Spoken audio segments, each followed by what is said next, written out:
द्रौपदी ने नहीं पूछा क्यों? शास्त्र कहता है 4 लोग ऐसे होते हैं जिनकी बात पर ज्यादा सोच विचार नहीं करना चाहिए। कौन कौन? तो मानस लाला तुलसी दर्शन करा रहे हैं।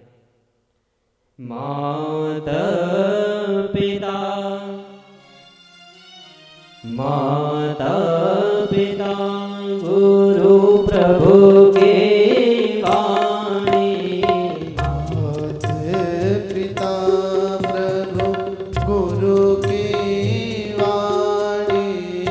माता पिता गुरु प्रभु की वाणी।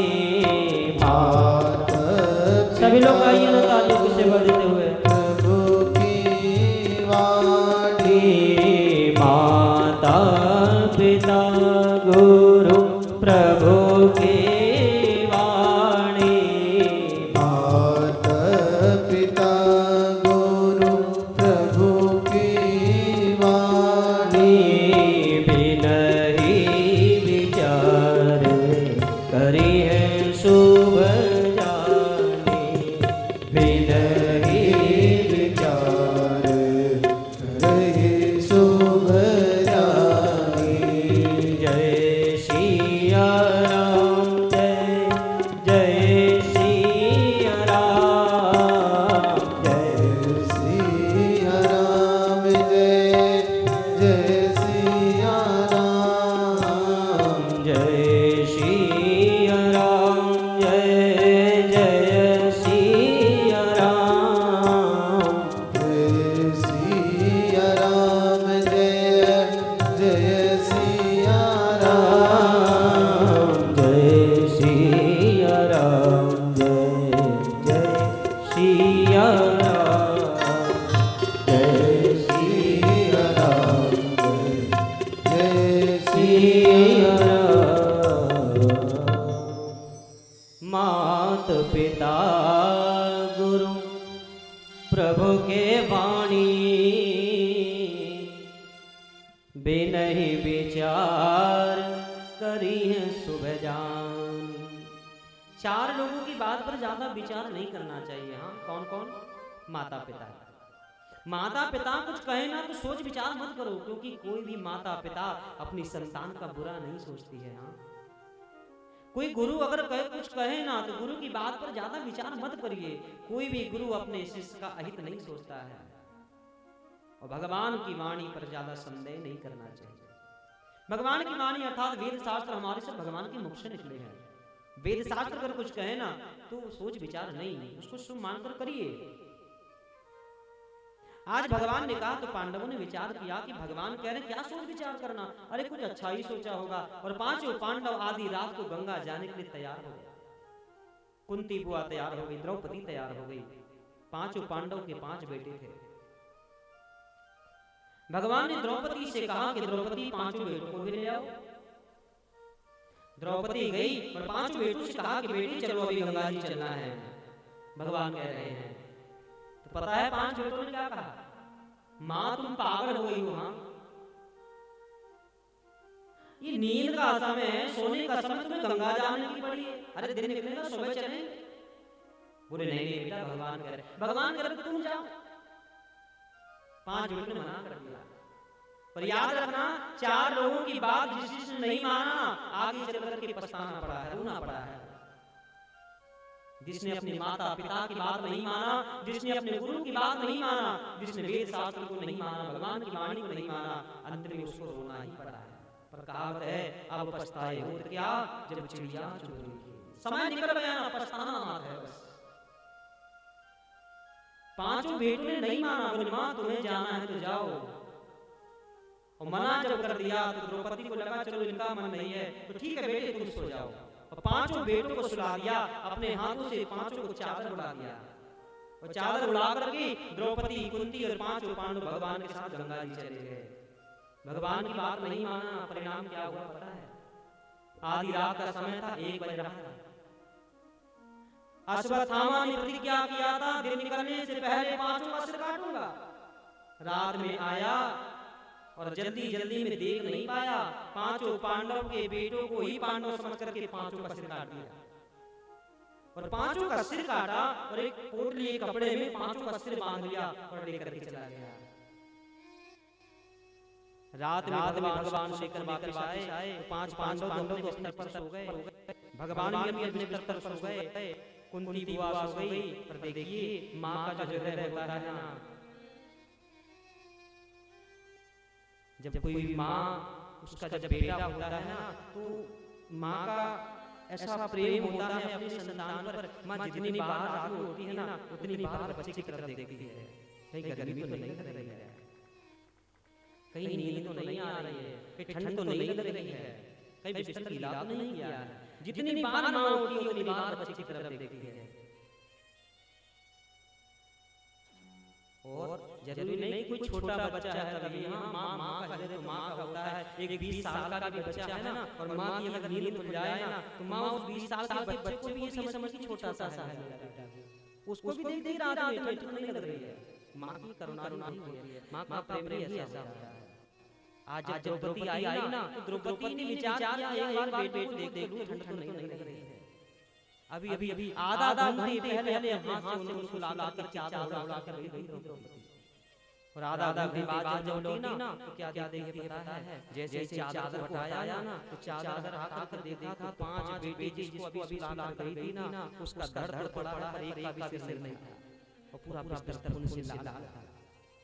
और विचार करिए उस समय में उस माँ पर क्या बीती जो अभी आधा घंटा पहले 5 बेटों को सुला कर जो अभी आधा घंटा पहले 5 बेटों को अपने हाथ से चादर उड़ाई है। और जब आकर देखा ना तो एक का मुंह देखने को ना पूरा बिस्तर खून से लाल हो गया। ये देख करके माँ द्रौपदी की आंखों में भरे आए नहीं द्रौपदी आवाज नहीं निकल रही है, सिसकियां लेकर बस रो रही है। कैसे सहन कर पाएगी माँ जिसके 5 बेटे हैं और पांचों का सिर कट गया। आज भगवान का मान लिया होता ना तो 5 बेटों की यह दशा न होती। सिसकियां लेकर जब रोने लगी दौड़ के पांडव आए, द्रौपदी क्या हुआ? द्रौपदी के मुंह से आवाज नहीं निकल, गला भरा आया है और इशारा करने लगी ना एक बार बेटों को देखो। हां जैसे ही बेटे की तरफ इशारा किया 5 पांडव इधर देख ना पाए। 5 बेटों का धड़ बड़ा है, एक का नहीं है। रो बड़े पांडव। अर्जुन क्रोध में आकर क्या किया द्रौपदी तुम्हारे आंसू तब पोछूंगा जिन बाल मारने वाले 4 का सर काट के लाऊंगा, तब तुम तुम्हारे आंसू पोछूंगा। लोगों से पूछा कि भाई ये किया किसने? कुछ गुजरों ने कहा कि महाराज हमने किसी को मारते हुए देखा नहीं, और अगर हम देख लेना तो हम अपने प्राण दे देते पर आपके बेटे को नहीं होने देते। हम देख पाए इसलिए किया। लेकिन हाँ महाराज अभी हमें अश्वत्थामा को यहाँ से निकल देखा है और हाँ उसके सिर पर पोटली भी थी, सारी काम उसी का है। सुना अर्जुन बड़े क्रोधित हो गए, पुत्र ब्राह्मण हो गया है किया उसने। भगवान से निकालो मेरा सुनूंगा नहीं उसको। और रथ लेकर के मारने वाले भयंकर युद्ध हुआ दोनों का और मारने वाले अर्जुन पर ब्राह्मण है, गुरु का पुत्र है, इसको मारूंगा तो ब्रह्म हत्या लग जाएगी, मन नहीं हुआ मारने का। पर इसने सोते हुए निर्दोष बच्चों को मारा, इसको जरा भी शर्म नहीं आई, सोते बच्चे को मार दिया। बाल को पकड़ा, बाल पर घसीटने लगा, चल द्रौपदी के पास लेकर जा, वो जैसा कहेगी कि मैं करूंगा। बाल का सामान घसीटते हुए लेकर जा रहा है। यहाँ 5 बेटियों के शरीर पास बैठ के रो रही है द्रौपदी और इधर अश्वत्थामा बाल पर घसीटते हुए लेकर आए। द्रौपदी ने जैसे देखा तो दौड़ पड़ी और कह दिया कि नाथ ये क्या हो रहा है, पागल हो गया आप ब्राह्मण मारो ब्रह्म हत्या लग जाए। अर्जुन ने कहा द्रौपदी तुम्हें पता है जिसे मैं मार रहा हूं कौन है? अरे इसी ने तुम्हारे सोते हुए बालक को मारा है, ये पापी है, पापी को मारने में कोई दोष नहीं लगता। अच्छा ईमानदारी से बताओ आजकल की माँ होती तो क्या करती? जिसे ये पता लग जाए कि मेरे 5 बेटों का सिर काटा है और वो सामने आ जाए तो आजकल की माँ क्या करती? अरे मारने दौड़ा उसको फांसी दे दो तुरंत। पर द्रौपदी ने ऐसा नहीं किया, धर्मशास्त्र की मर्यादा जानती है द्रौपदी। द्रौपदी ने कहा ना इसने जो किया है ये खुद भोगेगा, इसको छोड़ो। जी सठ गुरु सन ईर्षा करही, गुरु सन ईर्षा करही, जे सठ गुरु सन ईर्षा करही, जे सतगुरु सन ईर्षा करही, करही, रौरव नरक कोटि जुग परही, रौरव नरक कोटि जुग परही। जय श्री राम, जय जय श्री राम, जय सिया राम, जय जय सिया राम, जय श्री राम, जय जय श्री राम, जय जय सिया राम,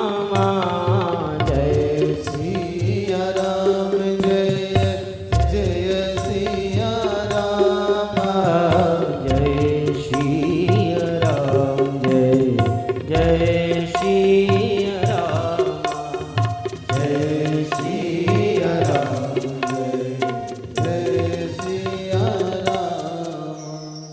जे सतगुरु सन ईर्षा करही, रौरव नरक कोटि जुग परही। जो गुरु की निंदा करता है ना, एक नहीं करोड़ों वर्ष तक रौरव नाम के नरक में जाता है। निंदा करने वाला, द्रौपदी ने कहा ना, जब निंदा करने वाला नरक जाता है तो सोचो गुरु को मारने वाला कितने बड़े नरक में जाएगा। ये तुम्हारे गुरु का पुत्र है और गुरु के मरने के बाद गुरु का बेटा ही गुरु के समान होता है, इसलिए इसको छोड़ दो। इसने गलत किया ना, खुद भोगेगा। ये कर्म का बंधन तो सबके लिए होता है, जो गलत करेगा बोले आप छोड़ दीजिए। और कहते हैं जब द्रौपदी ने छोड़ने के लिए कहा तो भगवान ने भी कह दिया, हाँ अर्जुन ये ब्राह्मण है और ब्राह्मण को मारो कि ब्रह्म हत्या का पाप लग जाएगा। लेकिन प्रभु गीता में आपने ये कहा ना कि पापी को मारने में कोई दोष नहीं होता है, पापी को मारने से पाप नहीं लगता है। फिर बोले भैया पापी को मारने में कोई पाप नहीं लगता है, लेकिन अगर वह ब्राह्मण हो तो ब्राह्मण को मारने का अधिकार नहीं है। गलत अगर कर रहा है तो भोगेगा, चाहे ब्राह्मण ही क्यों ना हो, गलत किया खुद भोगेगा। लेकिन ब्राह्मण को मारना तुम्हें ब्रह्म हत्या का पाप लग जाएगा। और देखो पापी को छोड़ना भी नहीं चाहिए, दंड देना चाहिए। अगर पापी को छोड़ दिया जाए बिना दंड दिए तो आगे फिर से पाप करेगा, इसलिए दंड दो। लेकिन ब्राह्मण है जान से मत मारिए, ब्राह्मण का अपमान करना ही उसकी मृत्यु के बराबर होता है, इसलिए इसका अपमान करके उसको छोड़ दो। तो कहते हैं उस मस्तक पर एक जलसिद्ध मणि थी, उस मणि को निकाल दिया, उसकी शिखा काट दिया और शिखा काट कर उसको छोड़ दिया। अपमानित होकर के अश्वत्थामा चला गया और प्रतिज्ञा किया, ये अपमान तुमने मेरा किया है, इसके लिए मैं तुम्हें कभी क्षमा नहीं कर पाऊंगा, बदला जरूर दूंगा। और इस प्रकार कहकर के अश्वत्थामा चला गया। इधर दुर्योधन ने जब देखा ना कि ये 5 पांडव नहीं, 5 पांडवों के 5 बेटे हैं, तो कहते हैं तड़प तड़प कर उसके प्राण निकल गए। उसकी जन्म कुंडली में लिखा था कि जिस दिन तुम्हें किसी बात की खुशी होगी और तुरंत दुख हो जाएगा, हंसना रोना एक साथ करेगा, उसी दिन तेरे प्राण निकलेंगे। जब उसने सुना कि 5 पांडव मर गए तो बड़ा खुश हो गया था, 5 पांडव मर गए। पर जब पता लगा कि 5 पांडव नहीं, ये 5 पांडव के 5 बेटे हैं, तो बड़ा दुख हुआ कि मेरी क्या दुश्मनी की बच्चों से। अरे मेरा तो पूरा वंश ही चला गया, मेरे बाद मेरे यही तो 5 बच्चे बचते जो मेरे वंश को बढ़ाते, आज मेरा वंश ही समाप्त हो गया, बड़ा दुख हुआ। और हंसना रोना जब एक साथ किया तो कहते हैं उसके प्राण निकल गए। उसके बाद फिर आगे कथा ऐसी है कि भगवान ने 5 पांडवों से कहा कि भैया जो हो गया सो हो गया, चलो 5 का अंतिम संस्कार करो। 5 का अंतिम संस्कार किया गया गंगा के तट पर। और उसके बाद कहते हैं दुर्योधन ने विचार किया, युधिष्ठिर ने विचार किया कि भाई इतने सारे सैनिकों को मैंने मारा है, इतनी सारी माताओं को विधवा किया है, तो क्या मैं राजा बनकर सुखी रह पाऊंगा? भगवान से कह दिया कि मुझे राजपाट नहीं करना है, ये राजा आप किसी को भी दे दो। राज करने को तैयार नहीं। भगवान ने कहा अरे भैया इतनी मेहनत हमने किया था राज पाने की, और अब जब मिल गया तो तुम देना नहीं चाहते। ये तो धर्म अधर्म का युद्ध था, तुम्हारी कोई गलती नहीं है। पर युधिष्ठिर मानने को तैयार नहीं है, मुझे नहीं चाहिए। तब भगवान ने विचार किया केवल भीष्म पितामह ही ऐसे हैं जो इनको समझा सकते हैं। तो भीष्म पितामह के पास ले गए। उस समय भीष्म पितामह पांडवों की सैया पर सो रहे थे, और भीष्म पितामह ने पांचों पांडवों को बड़ा सुंदर ज्ञान का उपदेश दिया है। दान धर्मान राज धर्मान मोक्ष धर्मान विवादशा स्त्री धर्मान भगवत धर्मान समासव्यास योगदा धर्मार्थ काम मोक्षस्य सोपाया यथा मुनि नानाख्यानातिहासेषु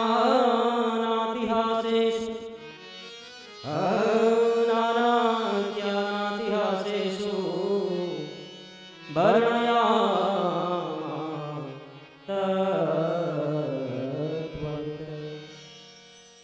दान धर्मान राज धर्मान बड़ा सुंदर ज्ञान उपदेश दिया है।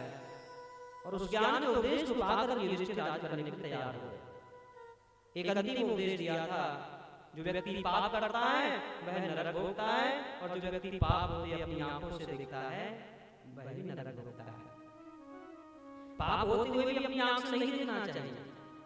ये बात सुनकर के द्रौपदी ने कह दिया ना, आज आप ज्ञान का बड़ा सुंदर उपदेश कर रहे हो कि जो पाप करता है नरक भोगता है, जो पाप होते देखता है वो भी नरक जाता है। ये उपदेश तुम्हारा उस दिन कहा गया था जब बड़ी सभा में मेरी शादी की जा रही थी। ये बात सुनकर के अश्वत्थामा की आंखों में, भीष्म पितामह की आंखों में अश्रु भर आए, रोने लगे और कहा कि बेटी मुझे पूरे 100 जन्म याद है, मैंने ऐसा कोई पाप नहीं किया जिसके लिए पांडवों को सोना पड़े। वो पहला पाप किया था उस समय कुछ नहीं कर पाया।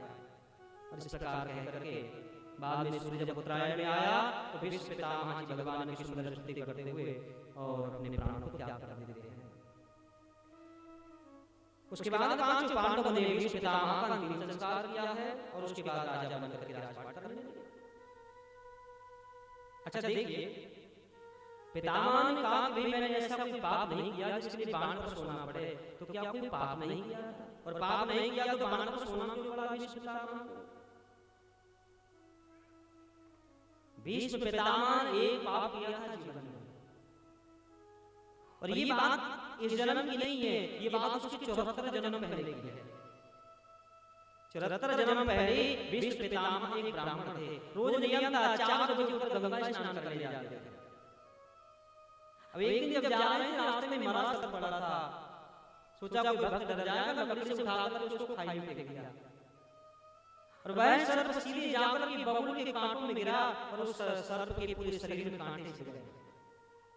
दुर्भाग्य था भीष्म पितामह का, भीष्म पितामह जी देख नहीं पाए वह सर्प मरा नहीं था, जीवित था। किसी ने उसको मारा, वो अधूरा मरा था, तड़प रहा था, और जैसे ही कांटों में फेंका, कांटे उसके शरीर में छिड़ी, तो सर्प की आत्मा से आवाज आई, ब्राह्मण गंगा नहाने जाता है, मेरा दुख तुझे दिखाई नहीं दिया, तुमने मेरे शरीर में कांटे छेद दिया, मैं श्राप देता हूँ, जितने कांटे तूने मेरे शरीर में छेदा है, एक दिन यही सारे कांटे लोहे के बाण बनकर तेरे शरीर में छेदेंगे। 74 जन्म पहले की बात है, और उस सर्प को 74 कांटे गड़े थे। आज वही 74 कांटे 74 जन्म के बाद 74 लोहे के बाण बने और भीष्म पितामह को गड़े हैं। बाण के ऊपर सोना पड़ा। देखिए, फिर निवेदन करें, अगर आप गलत कर्म कर रहे हो तो निश्चित मानिए होना ही पड़ेगा। कर्म का फल बगैर भोगे समाप्त नहीं होता है, और पाप चाहे जानबूझ करके करो चाहे अनजाने में करो, पाप अगर आपने किया है तो होना ही पड़ेगा। अनजाने में किया था, मरा सर्प समझ करके फेंक दिया था, परिणाम 74 जब कांटे गड़े तो वही आज लोहे के बाण बनकर पितामह को गड़े। 74 दिनों तक बाण पर पड़े रहे भीष्म पितामह। सूर्य उत्तरायण में आया, प्राण त्याग किया, पांडवों ने अंतिम संस्कार किया, उसके बाद राजा बनकर के राज कर लेते। कुछ समय बीता हो गए थे, अश्वत्थामा को ये बात पता चली कि पांडव का जो पुत्र था अभिमन्यु, उसकी जो पत्नी है उत्तरा गर्भवती है। तो विचार किया कि भाई क्यों ना मैं, अगर अभिमन्यु की जो पत्नी है उत्तरा बालक को जन्म देने वाली है, अगर उसको उस बालक को गर्भ में ही मार दूं तो पांडवों का वंश ही समाप्त हो जाएगा। बदला लेने के लिए ब्रह्मास्त्र चला दिया और भागे उतरा भगवान की शरण में। पाहि पाहि महायोगिन देव देव जगत्पते। पाहि पाहि महायोगिन देव देव जगत्पते। नान्यं त्वभयं पश्येत् यत्र मृत्युः परस्परम्। अभिद्रवति मामेषु अभिद्रवति मामेषु शारस्तप्यथा यशोऽपि भो। कामं दहतु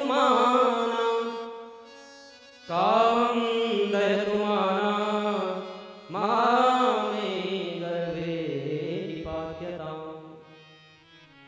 उत्तरा कह रहे हे देवादिदेव हे महादेव त्राहिमाम शरणागत प्रभु रक्षा करिए रक्षा। और पुकार को सुना भगवान ने चक्र छोड़ दिया है। चक्र ने जाकर के ब्रह्मास्त्र का निवारण किया और भगवान ने उस बच्चे की रक्षा किया है। उसके बाद कुछ समय बीता और भगवान ने द्वारिका जाने का विचार किया। जब द्वारिका भगवान जाने लगे तो पांचों पांडव कुंती बुआ आदि सब भगवान की स्तुति कर रही है। कृष्णाय वासुदेवाय देवकी नंदनाय च नंद गोप कुमाराय गोविंदाय नमो नमः। नमः पंकजनाभाय नमः पंकजमालिने नमः पंकजनेत्राय नमस्ते पंकजाग्रहे। हे कमलनयन भगवान जिनकी नाभि से कमल निकला है, जिनके नयन कमल की समान है, ऐसे कमलनयन भगवान मैं आपकी शरण में नाथ हमें छोड़कर के न जाइए, रक्षा करिए। जैसे बिना जल की मछली जीवित नहीं रह सकती है ना, वैसे ही नाथ पांडव भी आपके बिना जीवित नहीं रह पाएंगे। बिना बिंदी की सौभाग्यवती स्त्री शोभा नहीं देती है ना, वैसे ही मेरे बेटे आपके बिना शोभा नहीं देना, रुक जाइए ना। बार-बार जब रो करके विनती करने लगी तो भगवान ने कहा बुआ देखो मैं भी कब से आया हूं, मेरा भी परिवार है ना, मुझे जाना है।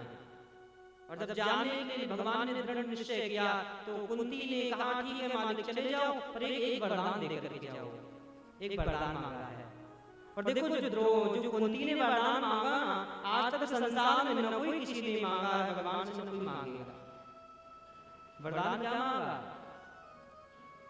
बोले विपदा सन्तु नः विपदा सन्तु नः शाश्वती तत्र जगद्गुरो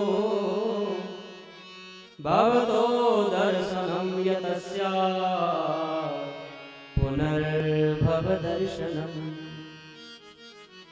कुंती मांग क्या रही है? बोले महाराज ऐसा वरदान दो कि मेरे जीवन में हमेशा दुख ही दुख आए, कभी सुख ना आए।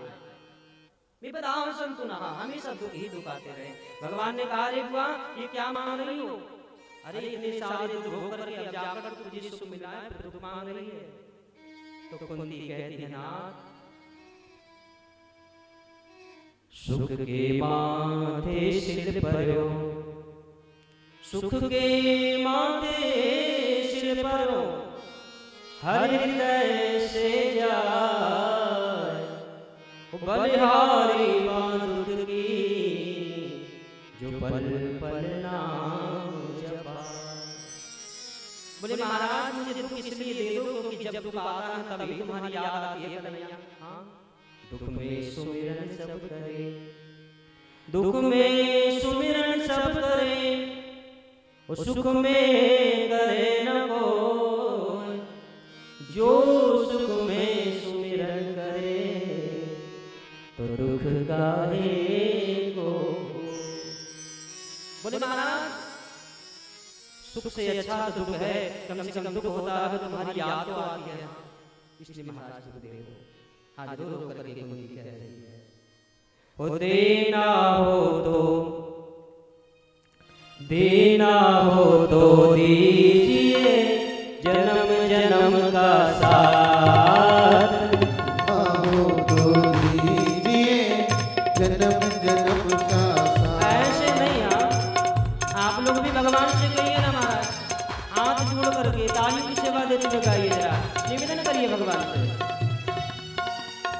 देना हो तो दीजिए जन्म जन्म का साथ, देना हो तो दीजिए जन्म जन्म का साथ, अब तो कृपा कर दीजिए जन्म जन्म का साथ, अब तो कृपा कर दीजिए जन्म जन्म का साथ। मेरे सिर पे रख बनवारी, मेरे सिर पे रख बनवारी, मेरे सिर पे रख गिरधारी, मेरे सिर पे रख गिरधारी, अपने ये दोनों हाथ, देना हो तो दीजिए जन्म जन्म का साथ, देना हो सभी लोग आइए। दीजिए जन्म जन्म का साथ, अब तो कृपा कर दीजिए जन्म जन्म का साथ, अब तो कृपा कर दीजिए जन्म जन्म का साथ। देने वाले श्याम प्रभु से धन और दौलत क्या मांगे, देने वाले श्याम प्रभु जो धन और दौलत क्या मांगे, देने वाले श्याम प्रभु से धन और दौलत क्या मांगे, देने वाले श्याम धनी को धन और दौलत क्या मांगे, श्याम प्रभु से मांगे तो फिर नाम और इज्जत क्या मांगे, श्याम प्रभु से मांगे तो फिर हमारी इज्जत क्या मांगे। मेरे जीवन में अब कर दो, मेरे जीवन में अब कर दो, मेरे जीवन में अब कर दो, मेरे जीवन में अब कर दो, तुम कृपा की बरसात, देना हो तो दीजिए जन्म जन्म का साथ, देना दीजिए जन्म जन्म का साथ, देना हो तो दीजिए जन्म जन्म का साथ, देना हो तो दीजिए जन्म जन्म का साथ, अब तो कृपा कर दीजिए जन्म जन्म का साथ, अब तो कृपा कर दीजिए जन्म जन्म का साथ। मेरे सिर पे रख बनवारी, मेरे सिर पे रख बनवारी, मेरे सिर पे रख गिरधारी, मेरे सिर पे रख गिरधारी, अपने ये दोनों हाथ, देना हो तो दीजिए जन्म जन्म का साथ, देना हो तो दीजिए जन्म जन्म हरि का बोल। साथ। दोनों हाथों को ऊपर उठा करके जय हो।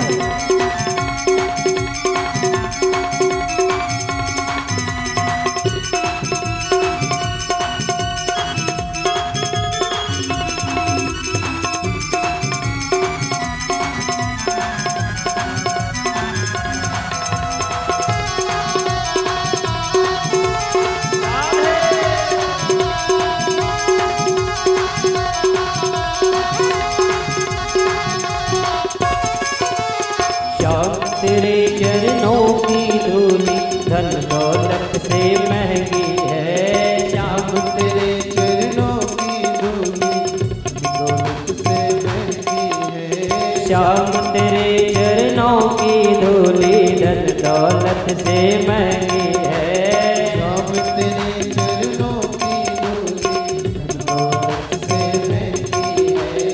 एक नजर कृपा की गाना नाम इज्जत से महंगी है, एक नजर कृपा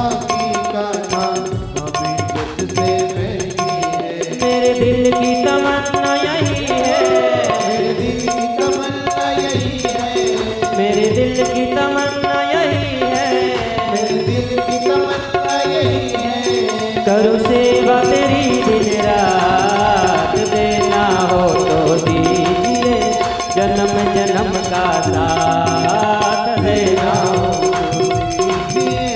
जन्म जन्म का साथ। अब तो कृपा कर दीजिए जन्म जन्म का साथ।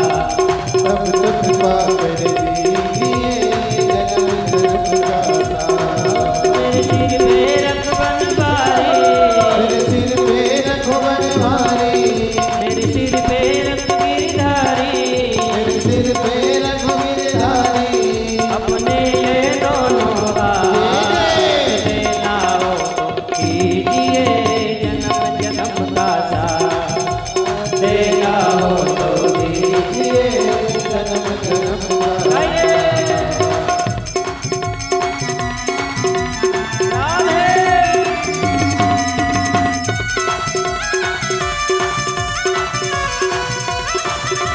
हरि बोल।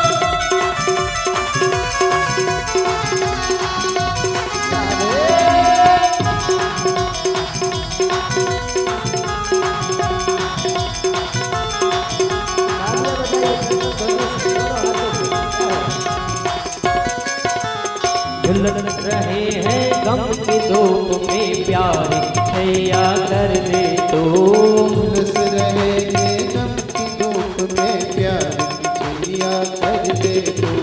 झुलस रहे हैं गम की धूप में प्यार की छैया कर दे तो।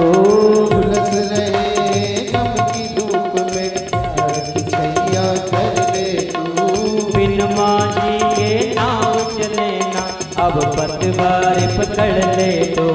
बिन मांझी के नाव चले ना अब पतवार पकड़ ले तू। बिन मांझी के नाव चले ना अब पतवार पकड़ ले तो। बिन मांझी के नाव चले ना अब पतवार पकड़ ले तू। मेरा रास्ता रोशन कर दे, मेरा रास्ता रोशन कर दे, मेरा रास्ता रोशन कर दे। मेरा रास्ता रोशन कर दे। छाई अंधियारी रात देना हो तो दीजिए जन्म जन्म का साथ। देना हो तो दीजिए जन्म जन्म का साथ। अब तो कृपा कर दीजिए जन्म जन्म का साथ। कृपा कर दीजिए जन्म जन्म का साथ। मेरे सिर पे रख बनवारी, मेरे सिर पे रख बनवारी, मेरे सिर पे रख गिरधारी, मेरे सिर पे रख गिरधारी। अपने ये दोनों हाथ देना हो तो कीजिए जन्म जन्म का साथ। देना हो तो दीजिए जन्म जन्म का साथ। हाथों को ऊपर उठा करके दोनों हाथ सभी लोग दोनों हाथों को ऊपर।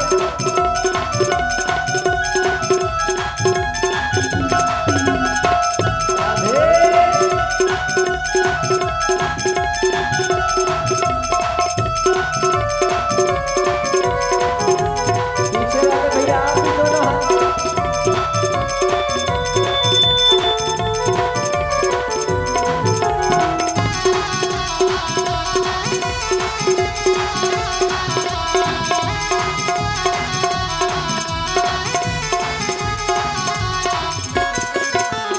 सुना है हमने शरणागत को अपने गले लगाते हो।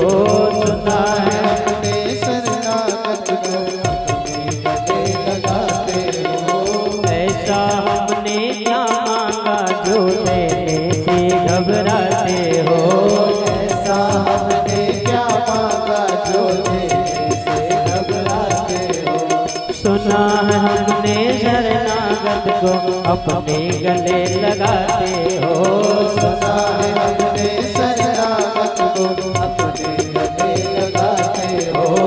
ऐसा हमने क्या मांगा जो देने से घबराते हो। ऐसा हमने क्या मांगा जो देने से घबराते हो।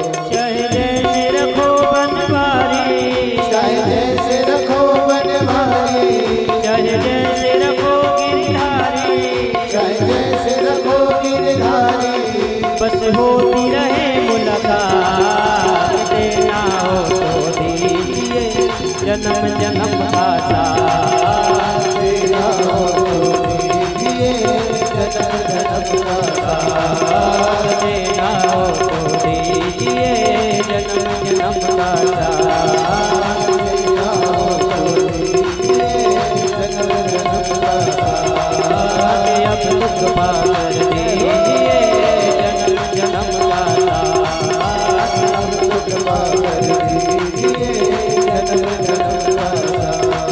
मेरे सिर पे रख बनवारी, मेरे सिर पे रख बनवारी, मेरे सिर पे रख गिरधारी, मेरे सिर पे रख गिरधारी, अपने ये दाना देना हो तो दीजिए जन्म जन्म का साथ, देना हो तो दीजिए जन्म जन्म का साथ, देना हो तो दीजिए जन्म जन्म का साथ, देना हो तो दीजिए जन्म जन्म का साथ, देना हो तो दीजिए जन्म जन्म का साथ, देना तो दीजिए जन्म जन्म का साथ, देना हो तो दीजिए जन्म जन्म का।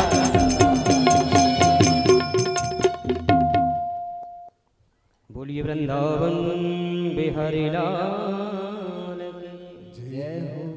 देना हो तो दीजिए जन्म जन्म का साथ।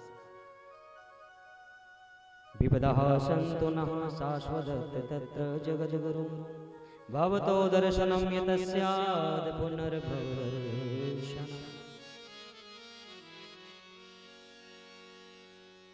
वरदान मांग रही है, जीवन में दुख ही दुख आएगा। तो भगवान ने कहा कि बुआ इतने दुख को भोग करके अब जाकर सुख मिला है, फिर दुख मांग रही है। अगर ऐसी बात है ना तो फिर मैं नहीं जा रहा हूँ। और भगवान रुक गए वहां। कुछ दिन भगवान रुके और फिर उसके बाद आगे समझाया, बुआ मेरा भी घर है, परिवार है, बच्चे हैं, तू जब याद करेगी ना बुआ मैं आ जाऊंगा, ऐसा भगवान ने समझाया है। और उसके बाद भगवान द्वारिका चले जाते हैं। भगवान द्वारिका पहुंचे, कुछ समय भगवान ने राजपाट किया द्वारिका में, और उसके बाद फिर समय पूरा हुआ और भगवान अपने धाम वापस चले जाते हैं। इस बात का जब पता लगा है पांडवों को, तो कहते हैं कुंती बुआ ने अपने प्राण त्याग दिया कृष्ण की आज्ञा। 5 पांडवों ने विचार किया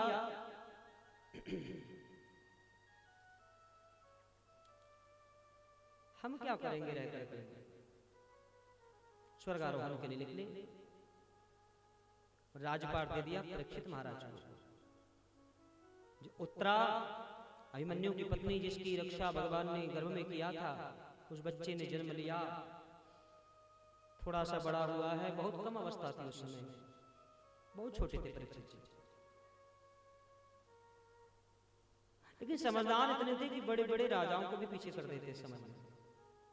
तो पांडवों ने छोटे से बच्चे को ही राजा बना दिया। उत्तरा के पुत्र परीक्षित महाराज राजा बने, राज करने लगे, और कलयुग के पहले राजा हुए महाराज परीक्षित। जिस दिन भगवान पदवी छोड़कर गए, दूसरे दिन से कलयुग आ गया। और परीक्षित जी के राज में कहते हैं ऐसा समय चल रहा था कलयुग का, ऐसा लग रहा था मानो सतयुग का प्रारंभ हुआ है। शेर और बकरी भी एक ही घाट पर पानी पीते थे, शेर बकरी तक में बैर भाव नहीं था। पर आज कलयुग की दशा देखो, आज तो भाई भाई में तक प्रेम नहीं बचा। पहले शेर बकरी में तक प्रेम था, वो भी नहीं लड़ते थे आपस में। पशु पक्षी भी अपने धर्म को जानते थे उस समय। और अभी लगभग मात्र 5,500 वर्ष हुआ है भगवान को गए हुए, ज्यादा समय नहीं, मात्र 5,500 निकले हैं कलयुग का समय, अभी 5,500 वर्ष।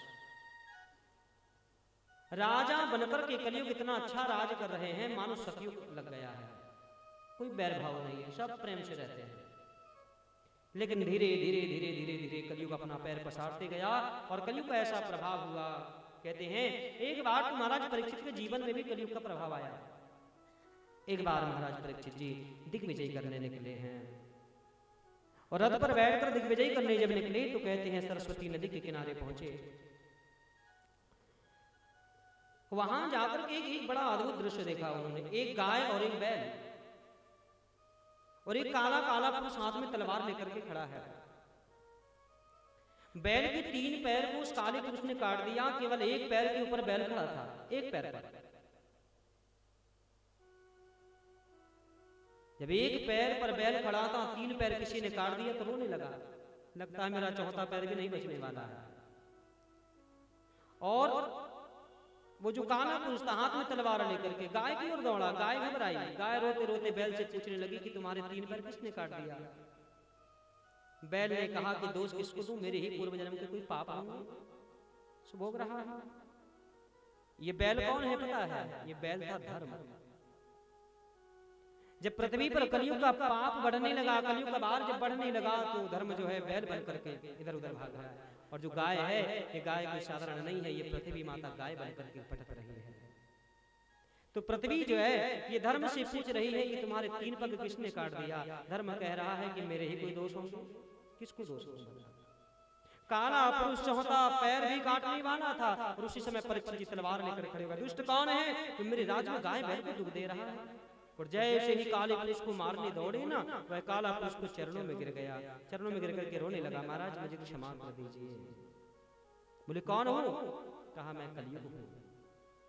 भाई कलयुग आपके आने से मेरे राज्य में पृथ्वी पर पाप बढ़ रहा है। धर्म और पृथ्वी गाय बैल स्वरूप बनाकर इधर उधर भाग रहे हैं, निकल जाओ यहाँ से। कलयुग ने कहा कि महाराज मैं जाऊंगा। अरे सारी पृथ्वी पर आपका अधिकार है, सारी पृथ्वी के मालिक आप हो, अब मैं जाऊंगा कहाँ? बोले महाराज कुछ अच्छे गुण है ना मुझ में। बोले अच्छे गुण क्या है तुम में? बोले महाराज याद करो सतयुग का समय, यहाँ सतयुग भगवान से मिलते थे। बोले कृतयुग सब जोगी बेज्ञानी करे ध्यान रहि भव प्राणी। सतयुग में भगवान को पाने के लिए, मुक्ति पाने के लिए योगी बनना पड़ता था। पर योगी बन के आगे बस भगवान की तपस्या करनी पड़ती, तब जाके भगवान मिलते थे। ध्यान करना पड़ता था। उसके बाद आया त्रेता युग। तो त्रेता विविध जग करहि प्रभु समर्पित करम भगतरहि। त्रेता में भगवान को पाने के लिए कई यज्ञ करना पड़ता था, तब जाके भगवान मिलते थे। उसके बाद आया द्वापर। तो कहा द्वापर करि रघुपति पद पूजा नर भवर रहि उपायन दूजा।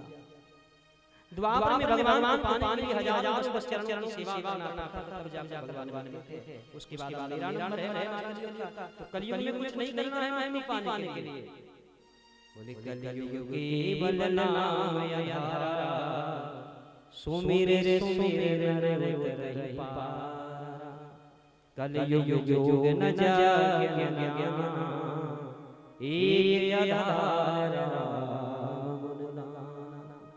कलयुग में योग जप करने की आवश्यकता नहीं है, मुक्ति बड़ी बड़ी केवल राम राम कहो और कल्याण हो जाएगा। तो कलयुग का ये अच्छा देखा ना, परीक्षित आ गई और परीक्षित ने विचार किया भाई कलयुग रहने देना चाहिए। कलयुग के रहने से मेरी जनता की मुक्ति सरल हो जाए। तो कह दिया ठीक है कलयुग में मैं तुम्हें कुछ स्थान दे रहा हूं, 4 जगह रहोगे। 4 स्थान दिया कलयुग को, बड़े ध्यान से सुनिए। 4 स्थान बस 10-5 की और कथा बची है। बड़े ध्यान से 10 की कथा सुनिए आप, केवल 10 में तो ना, ये 10 में ही आपको अपने जीवन का सार समझ में आ जाएगा। वर्तमान में कलयुग चल रहा है, पर कलयुग हर जगह नहीं है। कलयुग 4 जगह है मात्र, बस केवल 4 जगह है कलयुग। 4 स्थान ध्यान रखने कलयुग क्या क्या। बोलिए अभ्यर्षितस्तदा समय स्थानानि निकलयदौ दूतं पावनं स्त्रियासुना यत्र धर्मस्य विदा।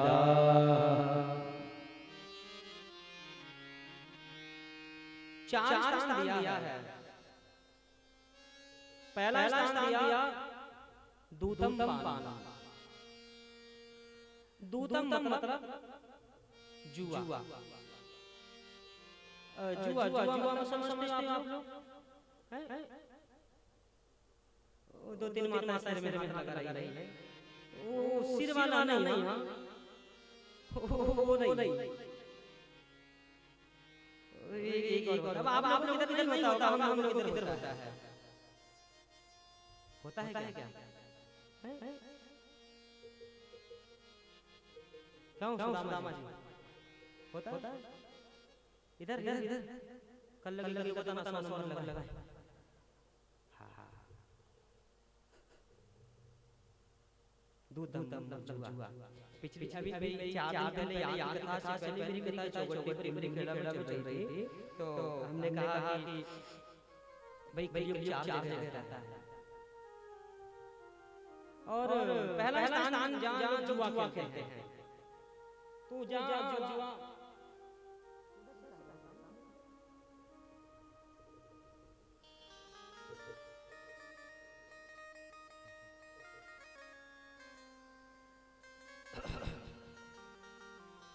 जहाँ लोग जुआ खेलते हैं वहाँ बास होता है, पहला स्थान दिया।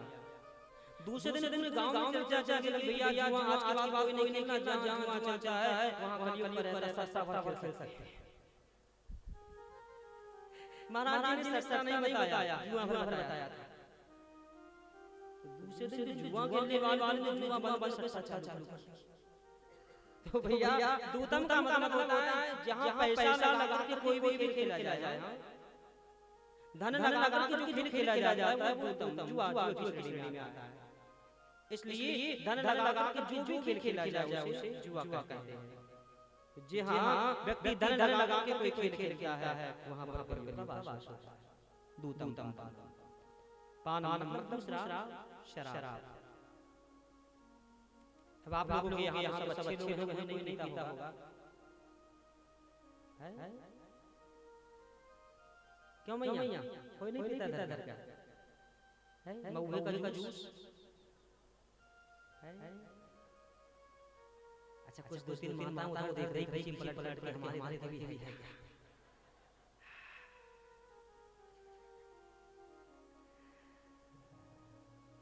दूसरा स्थान दिया है जहाँ लोग शराब पीते हैं।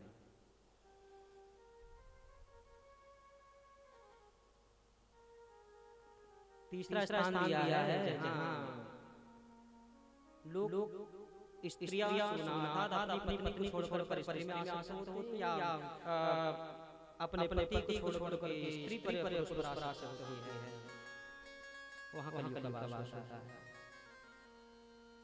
किसी पराई को देख करके जो कुदृष्टि मन में रखता है, ऐसे घर में कलयुग का वास होता है।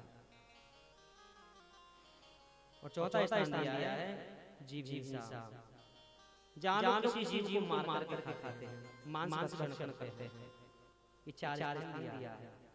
5वीं कोई स्थान नहीं है, केवल ये 4 जगह रहता है, 4 जगह।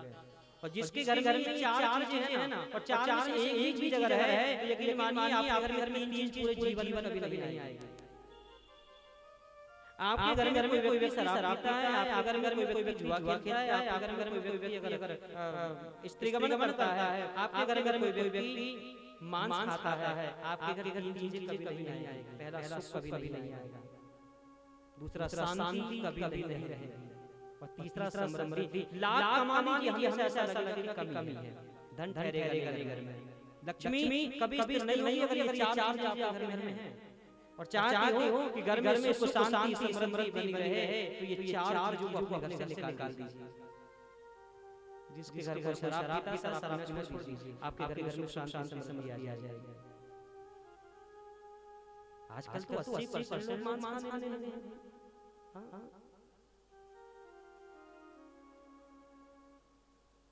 क्या होता है मांस खाने से?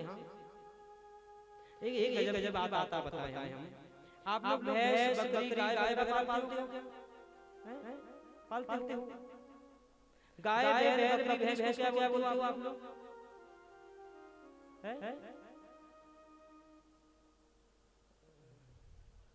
हाँ जानवर।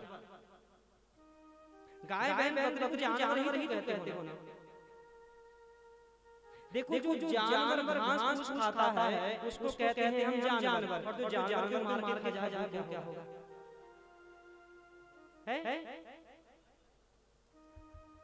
जो जानवर ही मार खा रहा है वो महाजानवर। हाँ तो भैया हम लोग जो है मनुष्य हैं।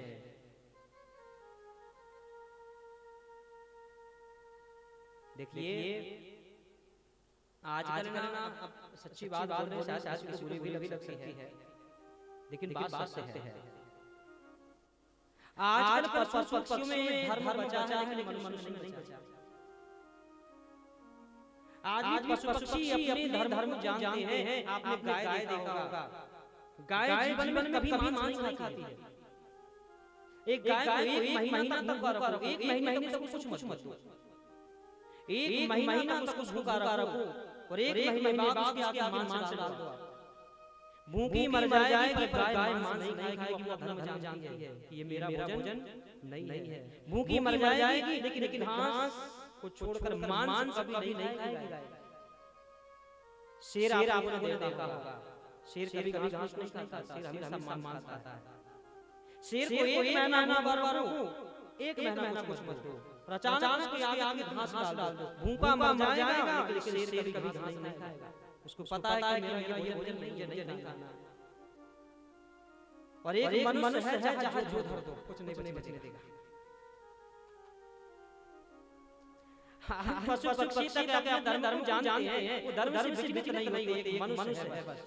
इसलिए आप देखिए जितने भी प्रवचन हैं, जितने शास्त्र मनुष्य के लिए है, गधा बैल घोड़े कुछ नहीं है, कोई प्रवचन नहीं होता उनके लिए। सब जितने प्रवचन हैं सब मनुष्य के ही होते हैं, क्योंकि इन्हें ज्यादा समझाना पड़ता है। और लाख समझाते रहो वहां कोई मनुष्य मानने वाला नहीं है।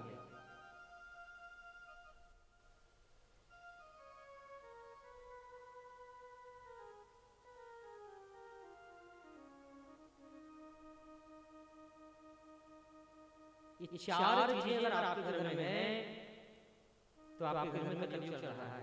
जिनके घर में चारों चीजें नहीं है ना, तो आज उसके यहाँ सतयुग है, आज उसके यहाँ रामराज है। चार चीजों को अपने घर से निकालिए आप। जिस दिन चार चीजें आपके घर से निकल जाएगी, आपके घर में सतयुग लग जाएगा, आपके घर कलयुग नहीं आएगा। सुख शांति और समृद्धि चाहते हो तो चारों स्थान को घर से निकालिए।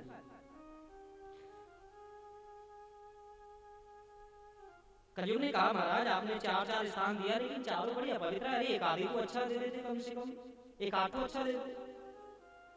दया आगे परीक्षित को, और एक स्थान और दे दिया। पुनश्यातमानाय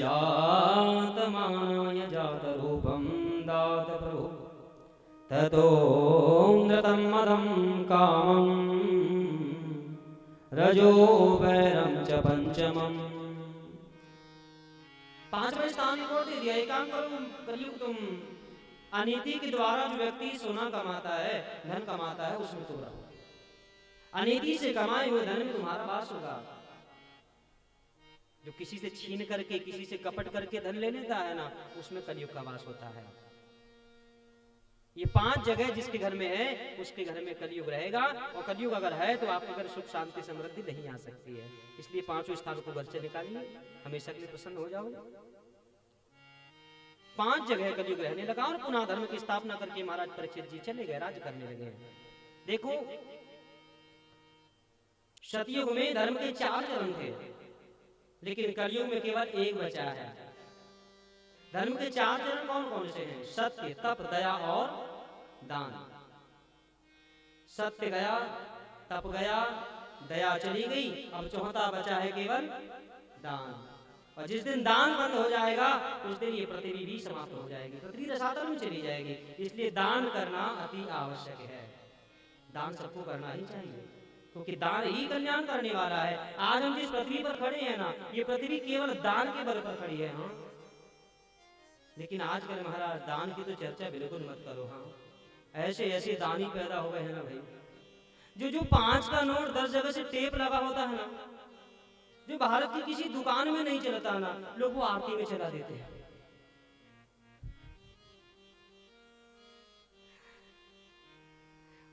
गजब की बात बताऊं आपको मैं, एक 5 का नोट फटा वाला जो 10 जगह से टेप लगा है, हाँ, उसको आरती में डाल देते, वो तो चलना है नहीं कहीं, और आरती वाले से कहते 4 रुपया वापिस कर, 4 वापिस भी निकाल लेता है उसमें से, हाँ। अब वो नोट गई 5 का पंडित जी के पास, वो चलना तो है नहीं कहीं, कम से कम वो 4 सिक्का रहने देता जो चलते, वो 4 का और नुकसान कर दिया महाराज का, 4 तो रहने देता भाई, 4 भी ले गए। ऐसे दानी भाई, अब ऐसा दान करोगे क्या मिलेगा भाई, हाँ। जो गाय जब तक दूध देती है ना तब तक घर में रखते हैं, और देखे बस जाने वाली तो कहे महाराज को दान कर दो। ये कथा मैं हर जगह सुनाता हूँ, और शायद मैं पिछली बार जब आया था लगभग 4 साल पहले, तब भी शायद सुनाया होगा, मुझे याद नहीं है। एक बार क्या हुआ, मेरे गांव के किनारे एक गांव है 3 किलोमीटर दूर, तो वहां मैंने भागवत कथा किया। तो अब जो कथा करवाने वाले यजमान थे वो बड़े थे, अच्छे व्यापारी थे, बढ़िया कथा कराई थी। अब हवन के दिन हमने कहा कि भाई देखो भागवत कथा जब होती है तो गौदान होना चाहिए, गौदान का विशेष महत्व है भागवत में। तो शेठ जी ने कहा हाँ हाँ महाराज बिल्कुल बिल्कुल करेंगे गौदान। तो हमने कहा ठीक है। तो बोले महाराज गाय लेने कहीं जाना नहीं, घर में ही गाय है तो वो दान कर देंगे। मैंने भी सोचा था गौदान करने का, तो हमने कहा एक काम करो गौ माता भी तो सब लोग बैठे थे, अब मेहमान लोग सब आए थे तो भीड़ भाड़ मत लाओ, संकल्प भर कर लो, हाँ बाद में दे देना। बोले ठीक है। अब हमने संकल्प कराया गौदान का। अब हम शाम को घर जाने लगे तो सेठ जी ने कहा महाराज वो गौ ले जाओ गाय। तो हमने कहा कि महाराज अभी तो हम कार से आए, कार में तो जाएगी नहीं, 2-4 दिन बाद भेज देना। बोले 2-4 दिन नहीं महाराज, कल सुबह पहुंचा देना किसी को, कल ही ले जाना। तो हमने सोचा कि भाई गौदान कर दिया है तो दिया हुआ दान ज्यादा दिन पास में नहीं रखना चाहिए, इसलिए बोलते होंगे। हमने कहा ठीक है। अब दूसरे दिन, अब 8-9 दिन की कथा थी और थकान भी अधिक हो गई, तो दूसरे दिन हम थोड़ा लेट उठे। अच्छा हम सो के नहीं उठे, सेठ जी का फोन आ गया, बोले महाराज गैया ले जाओ जल्दी। तो हमने कहा सेठ जी इतनी भी क्या जल्दी, अब जरा मुंह हाथ धुलने ब्रश करने और उसके बाद देखेंगे कोई लाने वाला भाई होगा तो। बोले महाराज जल्दी जल्दी भेजिए। अब हमने ब्रश किया और हमारे मोहल्ले में पीछे तरफ एक यादव रहता है, वो गाय वाय चराता है। उसको हमने कहा कि भैया एक गाय है, ये 3 किलोमीटर जो अपना गांव है दूसरा गांव, वहां से लेके आना है। बोले महाराज ठीक है ला दूंगा। बोले महाराज 300 रुपये लूंगा, मैं पैदल जाना पड़ेगा, पैदल आना पड़ेगा। तो हमने कहा भाई बात तो सही कह रहा है, भाई 300 रुपये दिन भर की मजदूरी तो लेगा। हमने कहा ठीक है ले लेना। बोले नहीं एक काम करो पहले ही दे दो, पहले दे दो, रास्ते में कहीं भूख लगेगी नाश्ता पानी कर लूंगा। तो हमने कहा भाई देना ही तो है 300 ना, 300 रुपए निकाला और उसको दे दिया। अब 300 रुपए लेकर यादव जी गए गाय लाने सेठ जी के यहाँ। शाम को गाय लेकर के आए, बोले महाराज गाय आ गई। अब हम घर से निकले, अब जैसे बाहर निकले तो देखे वो गाय 7-8 किलो की रही होगी कम से कम, बस 7-8 किलो वजन। अब इतनी दुबली पतली गौ माता, हमने कहा बा गौ माता अब भाई दान में मिला है क्या उस पर टीका टिप्पणी की जाए, जो दान में मिल गया ठीक है। तब हम समझे कि सेठ जल्दी क्यों कर रहा था। अब हमने यादव जी को कहा यादव जी बांध दो गाय घर में, गौशाला है वो वहां बंधवा दिए। तो हमने यादव जी को कहा थोड़ा सा इसको भूसा भूसा डाल दो, अब बढ़िया भूसा रखे और पानी वानी पिला दिया। यादव जी गए। अब सुबह हम सो के नहीं उठे और हमारी माता राम आई, और माता राम ने कही भैया वो गौ माता गई। अब जैसे ही हम सुबह उठे बोले गौ माता गई। हमने कहा चलो ठीक है। अब हमें कि वो अब जो गांव में रहते ना गाय वाय जब मर जाए तो ले जाने वाले, तो उसके घर गए। तो हमने कहा भैया गौ माता है वो चली गई है, अब उनको आप गांव के बाहर कहीं ले जाकर गड्ढे में दबा दीजिए। बोले महाराज 300 रुपये लगेगा।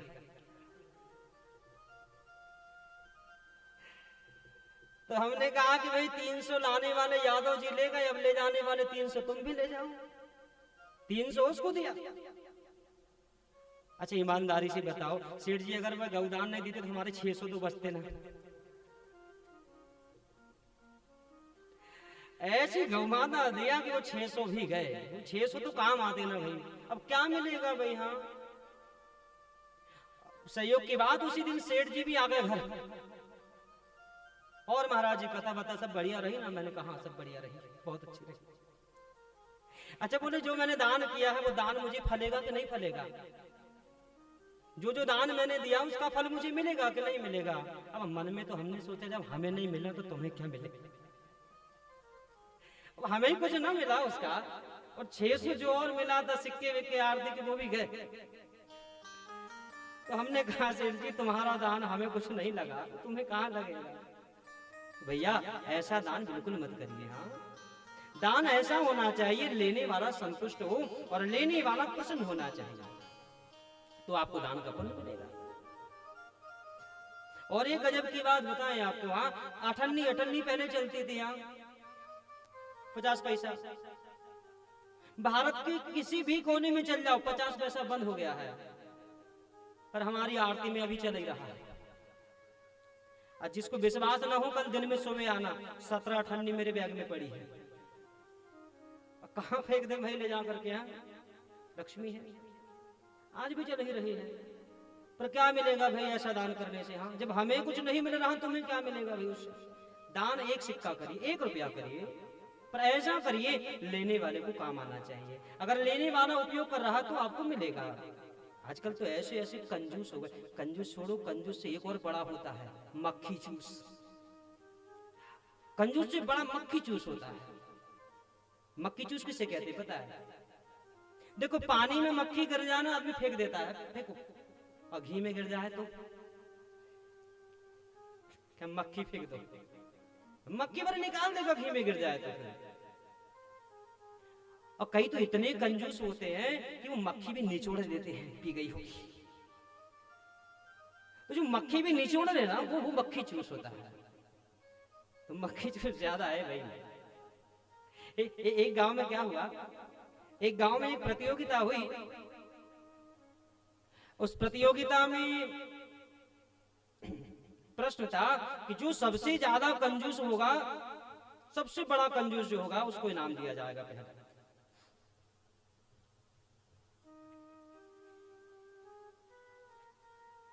3 कंजूस आए उस प्रतियोगिता में, तीनों कहे कि हम सबसे बड़े कंजूस हैं। तो समिति के लोगों ने पूछा कि भाई आप ये बताओ 100 ग्राम घी कितने दिन में खाते हो?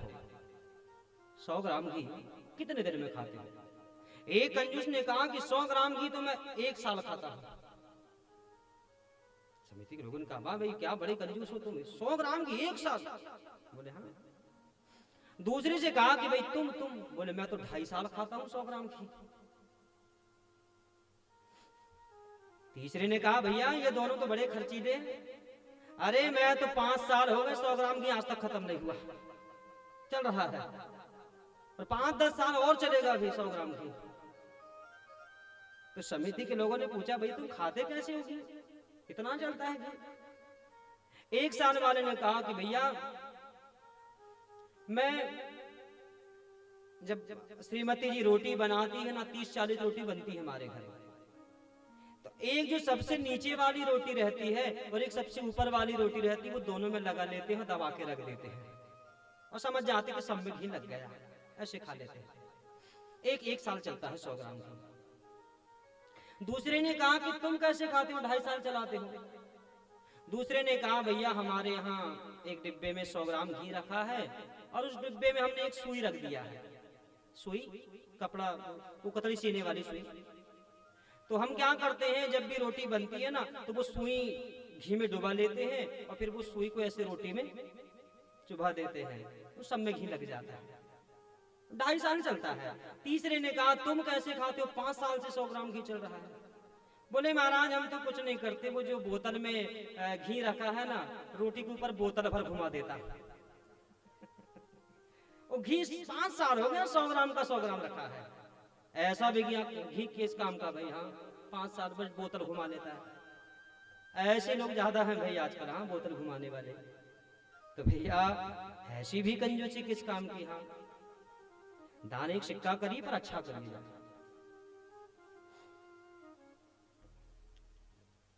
देखो शास्त्रों में दान की बड़ी बड़ी महत्वता बताई है। अगर कहीं गांव में भंडारा होता हो ना, और जहाँ 2-3 हजार लोगों का भोजन बन रहा है, वहां आप ज्यादा नहीं, एक चावल का दाना अपने घर से निकालिए, केवल एक दाना, और एक दाना चावल का निकाल करके उस भंडारे की कोई भी गंजी में डाल दो। एक तो दाना, केवल एक दाना आप ले जाकर के दान करते हो उस भंडारे में, तो उस भंडारे में जितने लोग भोजन करेंगे उन सारे लोगों को भोजन कराने का पुण्य आपको एक दाने से प्राप्त हो जाएगा, केवल एक दाने से। दान का इतना प्रभाव है करेंगे। लेकिन शर्त यही है कि भैया दान ऐसा होना चाहिए, लेने वाले को काम आना चाहिए, संतुष्ट होना चाहिए। अगर वो संतुष्ट है तो आपको दान का पुण्य मिलेगा। तो ये 5 स्थान दिया है, और ये 5 स्थान जिसके घर में, उसके घर में सुख शांति कभी नहीं रह सकती है। देखिए, मैंने दिन में भी आप लोगों से एक निवेदन किया था, संगत का बड़ा प्रभाव जीवन में होता है। आप जैसे लोगों का संग करोगे आपके अंदर वैसे ही गुण भी आएंगे। राजा परीक्षित ने थोड़ी देर के लिए कलयुग का संग कर लिया, और जैसे ही कलयुग का संग किया तो संगत ने ऐसा प्रभाव दिखाया कि राजा परीक्षित की बुद्धि कलुषित हो गई। संगत का बड़ा प्रभाव होता है जीवन में। परीक्षित ने कलयुग का संग मात्र 5 मिनट किया, और 5 मिनट के संग के प्रभाव से कहते हैं राजा परीक्षित को लोभ आ गया। लोभ किस बात का? मेरे दादा तो पूरी पृथ्वी के मालिक थे, मेरे लिए क्या क्या रख करके गए हैं। देखो, जो पूरी पृथ्वी का मालिक था, राजा था, उसके मन में लोभ आ गया, मेरे दादा ने क्या क्या रख कर गए हैं। और लोभ जब आया, मैं अभी अभी चर्चा कर रहा था, पाप की जड़ क्या है? लोभ है। लोभ अगर आएगा निश्चित व्यक्ति पाप करेगा। आज परीक्षित के अंदर लोभ आया तो एक पाप कर दिया उन्होंने।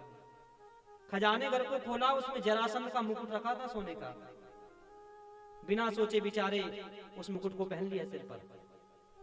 और अभी अभी कलयुग को स्थान दे करके आया है, अनीति के द्वारा कमाए हुए सोने में तुम्हारा वास होगा। जैसे ही अनीति का मुकुट, जरासंध का मुकुट पहना, आकर कलयुग बैठ गया, और जैसे ही कलयुग बैठा तो कहते हैं विनाश काले विपरीत बुद्धि। जब मनुष्य के विनाश का समय आता है तो बुद्धि विपरीत हो जाती है। आज राजा परीक्षित के भी विनाश का समय आया, क्योंकि लोभ आ गया ना, और ये लोभ जरूर पाप कराएगा। उस मुकुट को पहन करके जब निकला है शिकार करने के लिए, जंगल में हिरण का शिकार कर रहा था, हिरण तो भाग गया, लेकिन प्यास लगी तो एक समय ऋषि के आश्रम में पहुंचे। महात्मा समाधि लगाकर बैठे थे, 2-3 बार पानी मांगा, महात्मा समाधि में कुछ न कहा। तब परीक्षित को क्रोध आया, और क्रोध में आकर के उन्होंने क्या किया, एक मरा हुआ सर्प लिया और महात्मा के गले में डाल दिया। ये है लोभ का कारण।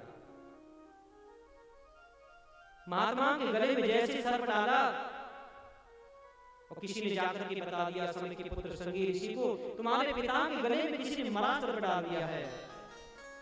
बड़े नाराज हो गए, हाथ में कौशकी नदी का जल लिया, इतरंगित मर्यादा तक्षकाः सप्तमे यानी, जिसने मेरे पिता के गले में मरा सर्प डाला है, मैं श्राप देता हूँ, आज से 7वें दिन उसको तक्षक नाम का सर्प डसेगा और उसकी मृत्यु हो जाएगी। श्राप लगा। एक दौरमुख नाम के शिष्य को कहा, महाराज समय ऋषि ने, बड़ा धर्मात्मा राजा था, पुत्र ये तुमने क्या कर दिया? अरे इतना धर्मात्मा राजा जो रोज फूलों की माला पहनाता था, एक दिन सर्प ही डाल दिया तो क्या हुआ? और कौन सा सर्प जीवित था? हम मरा सर्प डाला था। अब इतना धर्मात्मा राजा 7 दिन बाद जब मर जाएगा तो हमारा क्या होगा? एक दौरमुख नाम के शिष्य को कहा, जाकर परीक्षित को बता दो 7वें दिन मरना है, इन 7 दिनों में मुक्ति का उपाय कर ले। यह जब दौरमुख शिष्य ने जाकर के बताया तो राजा परीक्षित बड़े प्रसन्न हो गए। परीक्षित ने कहा, धन्य है वह महात्मा जिसने मुझ जैसे पापी को 7 दिन जीने का मौका दे दिया। अरे पाप तो इतना भारी था, 1 मिनट में मुझे फांसी दी जाए तो भी कम था, मुझ जैसे पापी को जीने का अधिकार नहीं है, मैंने संत के गले में मरा सर्प डाल दिया। और तब उन्होंने विचार किया कि पानी अगर मुझे प्यास न लगी होती तो शायद मैं अपराध न करता। अब जब तक मैं जीवित रहूंगा ना पानी पीऊंगा ना भोजन, सब त्याग कर दिया और अन्न जल सब त्याग करके राजपाट सब अपने पुत्र जन्मेजय को दे दिया। जन्मेजय को राजपाट सब दे करके और सुखताल में आकर के गंगा के तीर पर बैठ गए और कहने लगे, नाथ अब मैं जैसा भी हूँ तुम्हारा हूँ, आप चाहो तो स्वर्ग ले जाओ, आप चाहे तो नर्क ले जाओ, अब सौंप दिया इस जीवन का सब भार तुम्हारे हाथों में। और भगवान कृष्ण का जब स्मरण किया तो कहते हैं मानो स्वयं भगवान कृष्ण ही सुखदेव बनकर के वहां पर प्रकट हो गए। बोलिए सुखदेव जी महाराज की जय। तुरंत अनायास सुखदेव जी वहां से निकल रहे थे। सुखदेव को देखा, लगा मानो मेरे कृष्ण ही आ गए हैं। परीक्षित जी तो चरणों में गिर गए और चरणों में गिर करके महाराज परीक्षित ने 2 प्रश्न किया है। ये 2 प्रश्न का उत्तर मैं आपको दूं, उसके बाद आज की कथा को विराम करते हैं। ये 2 प्रश्न बड़े ध्यान से सुनिएगा। ये 2 प्रश्न हम सभी जीवों के कल्याण के लिए हैं। पहला प्रश्न किया हाथ जोड़ करके महाराज, जो व्यक्ति जन्म लेता है तो जन्म लेने के बाद उस मनुष्य को क्या करना चाहिए, सदा सर्वदा क्या करना चाहिए? ये पहला प्रश्न था, जीव को सदा सर्वदा क्या करना चाहिए। और दूसरा प्रश्न था, अतः प्रक्षामि संसिद्धिं योगिनां परम गुरुं पुरुषस्य यत् कार्यं म्रियमाणस्य सर्वथा।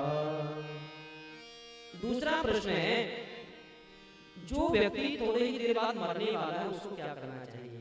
ये 2 प्रश्न हैं और दोनों प्रश्नों का उत्तर बड़े ध्यान से सुनिए, केवल 2-3 मिनट की बात है। जिस दिन ये दोनों प्रश्नों के उत्तर को हमने अपने जीवन में उतार लिया उस दिन किसी को 84 लाख योनि नहीं भोगनी पड़ेगी, उस दिन मोक्ष हो जाएगा। ये दोनों प्रश्न हम मनुष्य के कल्याण के हैं। पहला प्रश्न, जीव को सदा सर्वदा क्या करना चाहिए। तो कहा कि जीव को सदा सर्वदा सत्य का आचरण करना चाहिए, सत्य बोलना चाहिए। और सत्य क्या है संसार में? केवल एक सत्य है, उमा कयूं मैं अनुभव अपना, सत्य हरि भजन जगत सब सपना। ये सारा जो संसार है ना, ये स्वप्न है, केवल सत्य एक है, वह है भगवान का नाम। भगवान के नाम के अलावा इस दुनिया में कुछ भी सत्य नहीं है। तो इसलिए मनुष्य को सदा सर्वदा भगवान का नाम स्मरण करना चाहिए। श्वास श्वास से राम भज, व्यथा श्वास जनि खोय, ना जाने श्वास का फिर यावनि होय न हो। हर एक सांस से भगवान का नाम स्मरण करना चाहिए। ये पहले प्रश्न का उत्तर दिया। बलियानेश ते प्रश्नाः कृतो लोकहितं नृप, आत्मविद सम्मतः पुंसां श्रोतव्या दिश्य परा। महाराज परीक्षित ने कहा, इन 2 प्रश्नों को आप जवाब दीजिए। तो सुखदेव जी कह रहे हैं कि राजन, तुम्हारा जो प्रश्न है ये बड़ा उत्तम प्रश्न है और ये तुम्हारे लिए नहीं, ये जगत कल्याण के लिए है। यहाँ से पहले स्कंद को विराम करके दूसरे स्कंद को प्रारंभ किया और दूसरे स्कंद में दोनों प्रश्नों का उत्तर दिया है। तो पहले प्रश्न का उत्तर दिया कि जीव को सदा सर्वदा भगवान का नाम स्मरण करना चाहिए, क्योंकि भगवान का नाम लेकर के ही हम मोक्ष को पा सकते हैं, दूसरा कोई साधन नहीं है। और दूसरा प्रश्न, जो व्यक्ति थोड़ी देर बाद मरने वाला है उसको क्या करना चाहिए। तो पहली बात तो ये है कि भाई व्यक्ति कब मर जाए कोई गारंटी नहीं है। हाँ? किसी को पता है मरने वाले हैं थोड़ी देर बाद? इसलिए प्रतीक्षा मत करिए। और जरूरी नहीं है कि आप पूरे बूढ़े हो जाओगे, पूरे दांत झड़ जाएंगे जब ही मरोगे। हाँ, कभी भी जय श्री राम हो सकता है। हाँ, अब विशेष करके अगर बुढ़ापा आ गया है ना, तो ऐसे समय में तो बिल्कुल भी भरोसा नहीं करना कब तक जिएंगे। इसलिए कहते हैं जब बुढ़ापा आ जाए ना, तो अंतिम समय व्यक्ति को अभिमान त्याग कर देना चाहिए कि मैंने ये घर बनाया, मैंने इतनी खेत खरीदा, मैंने इतनी संपत्ति। अभिमान को त्याग करिए। मोह मूल बहुशूल प्रद त्यागहु तुम अभिमान, भजहु राम रघुनायक कृपा सिंधु भगवान। अंतिम समय व्यक्ति को मोह माया अहंकार त्याग कर देना चाहिए और अंतिम समय केवल राम राम राम स्मरण करना चाहिए। पर होता उल्टा है। हाँ, जब व्यक्ति का मरने का समय आता है ना, तो बेटा वो मरने वाला जो दादा होता है ना, वो राम राम नहीं कहता, वो कहता बेटी को बुलाओ। अच्छा, बेटा बहू बाल हो तो कहता बेटे को बुलाओ। मरने वाला बेटा बेटी देख लो। और जैसे दद्दा मरने वाला होता है ना, तो भैया फोन लगाता है बहन पर, बहन दद्दा मरने वाले हैं, तुझे याद कर रहे जल्दी आ। वो बहन भी जैसे सुनती दद्दा मरने वाला है, सब कुछ छोड़ छाड़ के आ जाती है दद्दा से मिलने। अच्छा, बेटी आती है दद्दा से मिलने, मरने वाला है दद्दा, तो बेटी ये नहीं कहती कि दद्दा राम राम कहो, बेटी कहती दद्दा गुलाब जामुन खाओगा।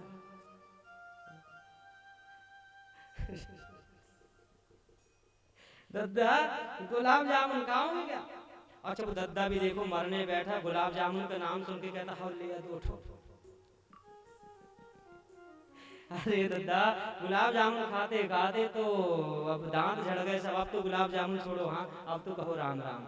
परिवार के लोगों का उस समय कर्तव्य होता है कि अगर कोई मरने वाला व्यक्ति राम राम नहीं कह रहा है, तो उस समय परिवार के लोगों को बैठ कर के राम राम करना चाहिए। भजन